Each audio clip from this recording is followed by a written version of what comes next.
one of the things that struck me in our pre-call is you talk about kind of creating connection to audience. And I'm not sure if brand builders and marketers always think about that concept. But I guess in your world, someone's arriving at a physical space or even a digital space, and they're expecting something, and it's your job to almost like grab them, because there's so many potentials for you to lose their attention.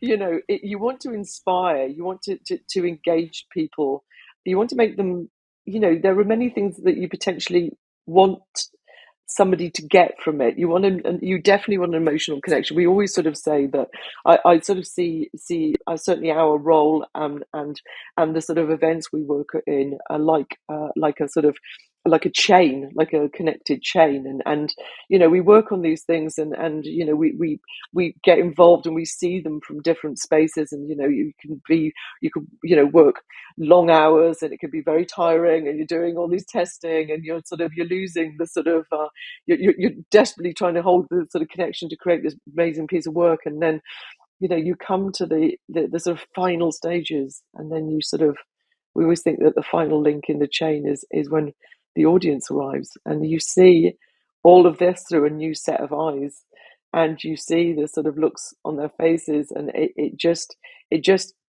makes it so magical. As you said, I think one of the challenges that we have these days, and I was talking about sort of immersive experiences and a round table recently, and that is keeping people connected, keeping people, because there is so many things out there now that attention span is shortened, and there's lots going on.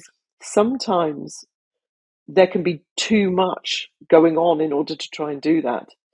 And I think sometimes a very simple connection and a very simple story and a simple, that simple connection between the two things is actually what holds people more than this happening over here, this happening here, this happening behind music, everything going.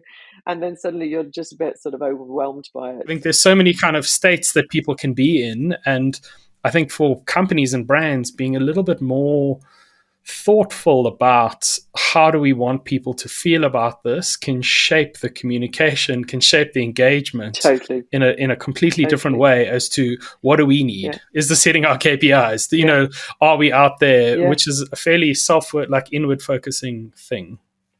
I think it's about sort of clever ways of doing things as well, and the opportunities that we have when we're sort of in this sort of these more immersive worlds.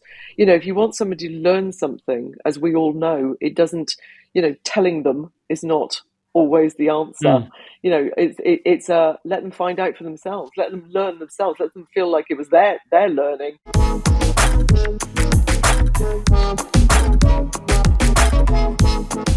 But they wanted to create a kelp forest, and they wanted to create the sea, and they wanted people to feel like they were in it, and they wanted people to sort of move through this world. So we created this sort of experience where we projected onto these strips of gauze the kelp forest. So people came in and they moved through this audio visual experience,